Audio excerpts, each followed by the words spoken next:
Un chasseur prit au piège un petit oiseau couleur jaune, un serin.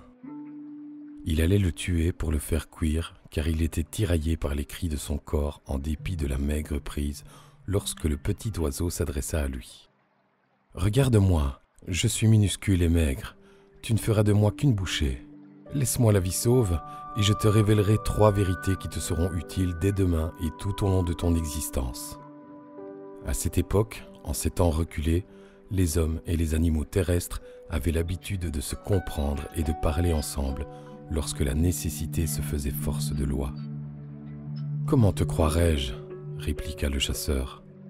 « Ce n'est qu'une ruse, un mensonge éhonté de ta part pour avoir la vie sauve. »« Non, non, jura l'oiseau, je t'assure, je te dirai la première vérité lorsque je serai encore dans ta main, la deuxième, une fois perché sur ton épaule et tu pourras toujours m'attraper facilement, et la troisième, dès que je serai là-haut, sur la branche, dans l'arbre, toujours à ta portée. » Le chasseur jugea le marché équitable. « C'est d'accord, fais-moi entendre la première vérité. »« Si tu perds quelque chose, lui dit le serin, tu ne dois jamais le regretter, car la vie doit aller de l'avant, et non s'encombrer du passé.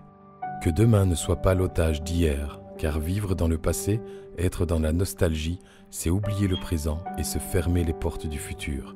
Vivre, c'est vivre l'instant présent. » Le chasseur réfléchit et trouva que c'était une bien belle vérité.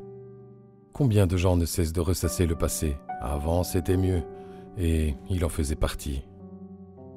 Il tint donc parole et laissa l'oiseau s'envoler vers l'arbre voisin.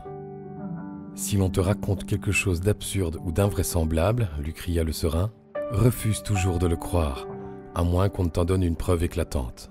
Fais confiance, mais vérifie par toi-même et multiplie tes sources. » Le chasseur acquiesça avec force, car combien de ses semblables ne prennent plus le temps de réfuter, de vérifier, d'argumenter et d'arrêter de vivre des abrégés du vrai.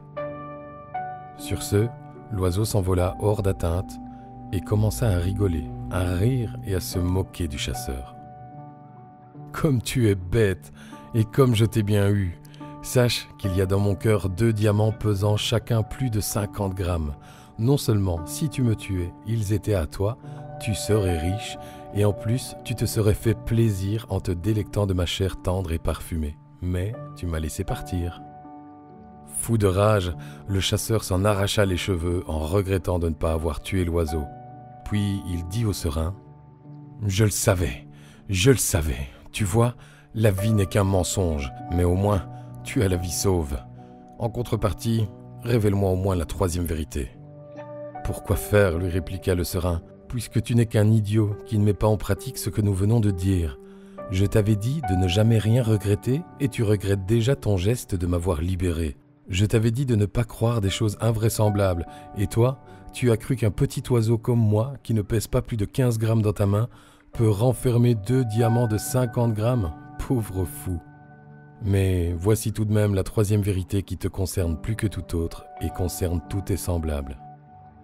La convoitise, la cupidité, la jalousie aveuglent le cœur des hommes, et ce sont par elles que vous êtes tous abusés. » Sur ces belles paroles, le petit serin s'envola à tout jamais.